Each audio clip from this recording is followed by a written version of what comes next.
After 18.5 hours and just 50 matches, Energy's Sweet Dreams managed to solo queue to Predator without doing a single point of damage. The feat was accomplished by ratting and staying outside of the zone for as long as humanly possible, and as the games turned increasingly sweaty, Sweet started to act as an in-game leader while playing Crypto to make sure that his teammates got proper direction to have a chance later in the game. At the same time Sweet Dreams was attempting this challenge, another professional player did the same thing, but instead of trying to create any content, he was just sitting outside of the zone, crafting medkits with replicators and trying to stay alive for as long as possible by just abusing heat shields. And this immediately raised some questions, and even had me starting to question my initial reaction to the rank changes that I made after reading the blog post that went more in detail about it like a week or so ago. Is this new system really more competitive or even a step up from the one we previously had? And to many, since the new rank system enabled these things to happen, does that mean that this new rank system is broken? If you ask seemingly every professional player and most of the larger streamers, they certainly seem extremely convinced that the system is completely broken. And the catalyst being that you can rat to Master or Predator, and that's to them a very bad thing. But for the first time in quite a while, I have to go against the community on a subject as large as ranked. And I am ready to take some flack for this, but here we go. I don't think the system's that bad. And hold on now, while I do agree that we don't want a system that allows someone to just play like a rat and get Master or Predator in whether it's in a short amount of time or a really long amount of time, I don't necessarily think that Sweet or any other pros attempting the 0 damage to Master challenge necessarily got there because of a problem with how the system is set up. So in order to make positive LP in the new system, a player has to get into the top 10, and then they will unlock more bonuses based on their performance, their kills, and the skill levels of the enemies that they have been fighting. But the main point of contention is that they have to get into the top 10. If they are under top 10 by the end of the game, so in the bottom half of the lobby, they will lose points. And while the same bonuses exist, they exist as a means just to mitigate how much RP you do lose. So to anyone paying attention to how the system works, what this does sound like is that as long as you manage to stay alive to top 10 through any means necessary, that means that you'll make positive LP. And if it takes ratting till top 10, that's all you need to do, right?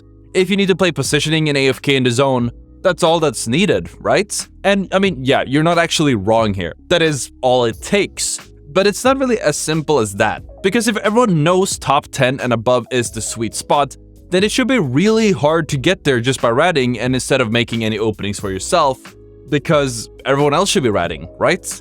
But after taking a few glances at Sweet's stream a few times throughout the challenge, the truth became a little bit more apparent. Sweet managed to rat to Predator because nobody else was actually playing for placement. The lobbies died really fast, and there were many instances where Sweet and his team could just walk straight into the zone without being held out. And there were plenty of instances where there were many positions free that they could have just, played. There were god spots that were just ripe for the taking. And if there were more teams trying to play for the golden positions or trying to stay ahead of the game, Sweet and his teammates would have been held out of the zone.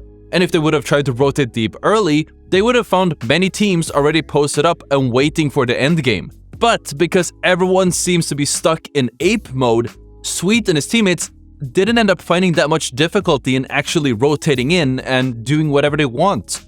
And the thing with a game like Apex is that the most effective team strategy doesn't have to be whatever's meta, but it's being the contrarian. If everyone is playing early position, you could just play edge of zone and maneuver all of the free space that they just gave up. And if everyone is playing the edge of zone, taking stupid fights and getting killed in the process, you can just waltz right into the end game and sit around while the placement points fall right into your lap.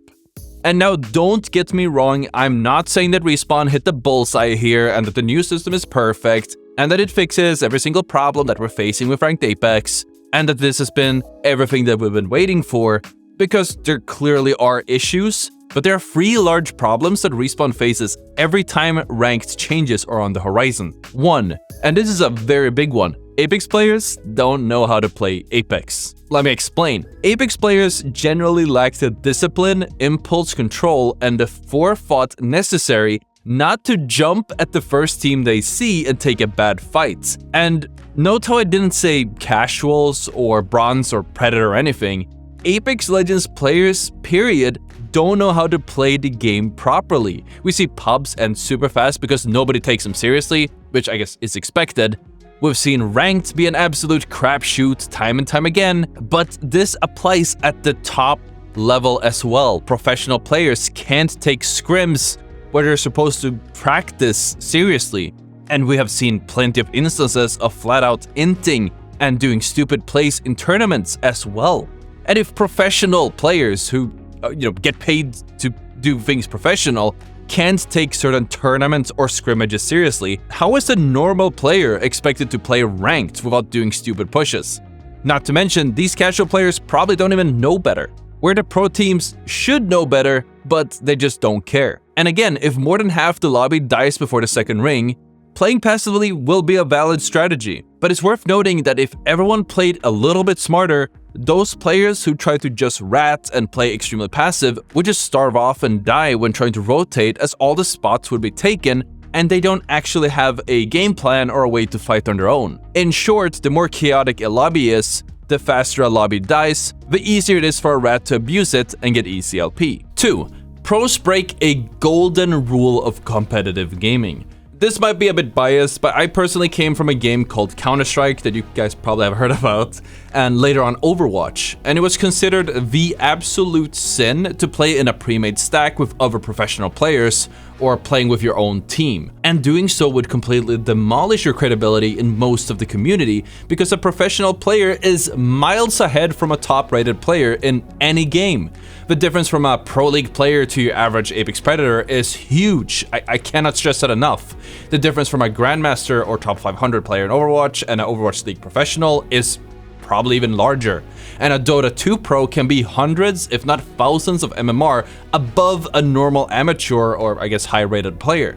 And with all of the professional players strictly stacking together, no matter what system you play in every lobby, there will be a very top-heavy team consisting of only pros, stomping on those players who can destroy the average gamer without even lifting a finger, like it's nothing. It's hard to imagine any fair rank system, let alone in a battle royale game, where there are entire groups that are so far the actual top players that they can run over them without much difficulty. And honestly, other than removing the ability to stack, I don't see how Respawn can even get around this in the first place. And 3, complaining. And listen, don't get me wrong, I love to complain. It's great. And it also gets you a lot of clicks, attention, and validation from many in the community, as long as you agree with the general consensus. So I can see why pros and streamers choose that route.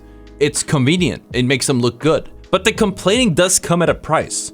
By constantly complaining about the systems put in place, you reduce faith in the system that you partake in. And if you're lucky, your complaints may be taken as valid criticism and it might inspire change in the system. But sometimes the complaints are just unrealistic. The suggestions don't make sense or are only designed to help the specific person complaining without actually being for the better good. And if the developers use too much of this feedback, it may just run what should have been a perfect system straight into the ground. A good example of this is Realm. And I don't want to dive too deep into its whole story, but maybe we'll do that in another video. But it was basically a solo queue only tournament which mostly only had invited pros and predators to play for $150,000 per season. And the complaints from the participating pros were insane. They kept complaining about the way teams were built in the solo queues, they constantly complained about the quality of the games despite not really taking them seriously themselves, and the Realm developers listened to them and they followed every single whim.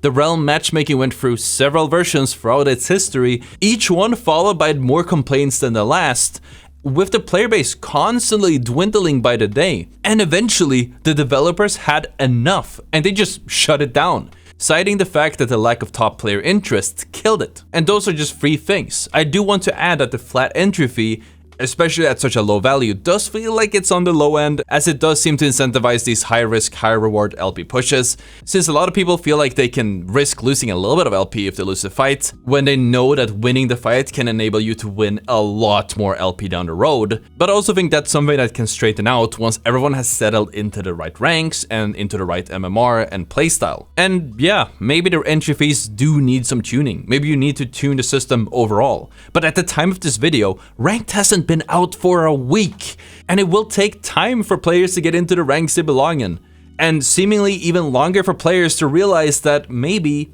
just maybe, they shouldn't push everything they see and instead play for a win, which is how the system, according to Respawn themselves, was actually designed. Respawn is definitely finding a lot of difficulties trying to design a system and really only have two options. They have to either cater to the pros, who never seem to be happy, or try to cater to the majority, the casuals, who probably don't even care in the first place. All I know is that I definitely would not want to be in their position right now.